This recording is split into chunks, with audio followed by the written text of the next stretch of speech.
Assalamualaikum warahmatullahi wabarakatuh.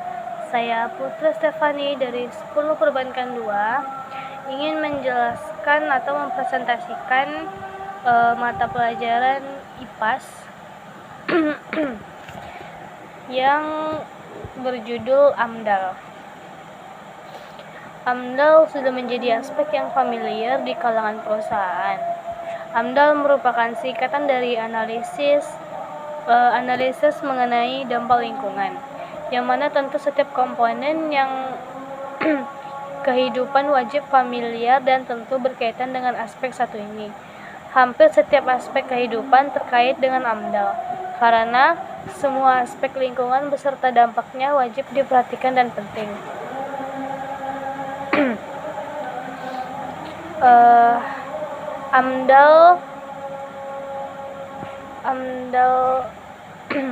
AMDAL menjadi penting bagi sektor pemerintah, perusahaan, bahkan masyarakat karena setiap hal yang ingin dikerjakan wajib memiliki kebijakan AMDAL yang baik. Artinya kajian AMDAL menjadi penentu untuk terbentuknya kebijakan yang mengutamakan untuk kelestarian lingkungan di sekitar tempat pembangunan. AMDAL merupakan sebuah analisis terhadap dampak suatu kegiatan terhadap lingkungan hidup dan bumi di sekitarnya. Contohnya, suatu perusahaan produksi berdiri di lingkungan tertentu yang dekat dengan pemukiman penduduk. Tentu, perusahaan tersebut wajib untuk melakukan rancangan AMDAL agar kegiatan perusahaannya tidak mencemari tanah, air, ataupun suara di lingkungan dekat pemukiman tersebut. Tujuan dan jenis AMDAL, yaitu sebelum membahas tentang manfaat AMDAL, maka perlu diketahui tujuan dan berbagai jenisnya agar AMDAL dapat dipahami dan dimengerti.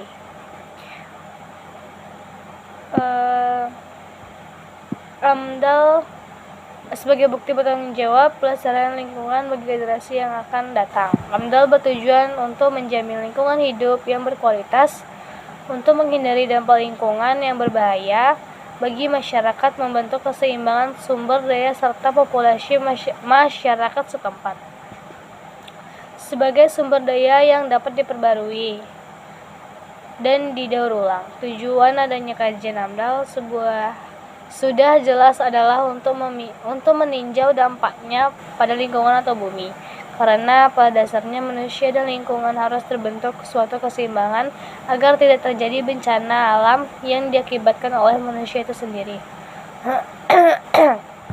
Ada 5 jenis AMDAL yang perlu kita ketahui, yaitu AMDAL tunggal, AMDAL sektor, AMDAL sosial, AMDAL regional, AMDAL terpadu. Yang pertama, AMDAL tunggal. AMDAL tunggal adalah kegiatan atau kajian proyek tunggal pelestarian lingkungan yang diatur oleh satu instansi pembina. Kedua, AMDAL sektoral, yaitu merupakan kegiatan dan kajian dampak terhadap lingkungan yang dilakukan secara sektoral.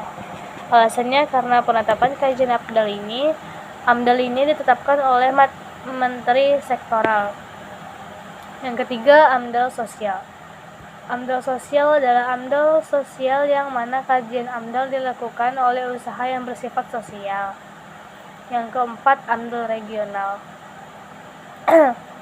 Jenis satu ini memuat dampak penting kegiatan atau usaha dalam lingkup suatu wilayah.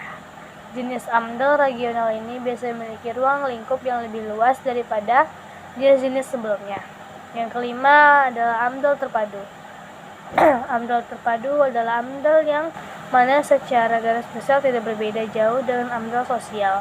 Hal yang membedakan keduanya adalah fokus dan sistem kajiannya.